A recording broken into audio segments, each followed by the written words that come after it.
Let us open up our Bibles to 2 Chronicles chapter 15 verse 7. Here we see the prophet, a man of God, coming to King Asa and speaking the word that God has over this king. He says there, "But you take courage, do not let your hands be weak, for your work shall be rewarded." Now in the beginning days of King Asa, he was doing what was right before the eyes of God. He was a king who sought to please God. He was a king who chose not to compromise in the ways of God. And we see God giving him great success, God honoring him, God directing him. Come on, when we are people who seek to do what is right before the eyes of God, we will definitely see great success. But now when we also meditate on this word that the prophet is giving King Asa, he's encouraging him.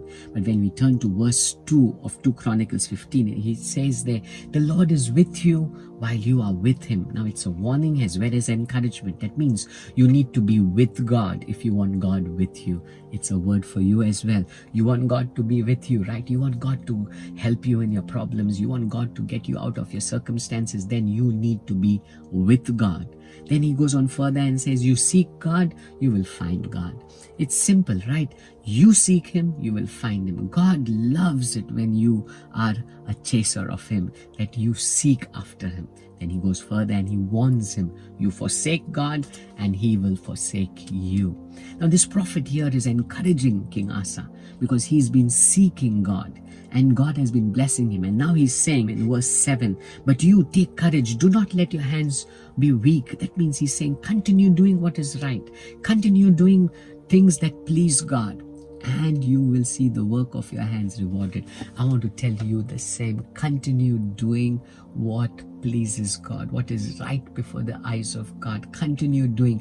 Sometimes when you're doing the right thing and you're getting the wrong result, you feel hopeless, right? You feel disappointed. You feel so dejected. Sometimes you feel like just giving up on God, giving up on life. But I want to tell you, don't stop doing what is right before the eyes of God, because the work of your hands will definitely be rewarded. That means in the right time, in that perfect season that God has ordained for you, you will see the rewards from the Lord. The word reward is also can be translated benefit. That means you will see the benefits from the Lord because you have not stopped doing what is right before the eyes of God.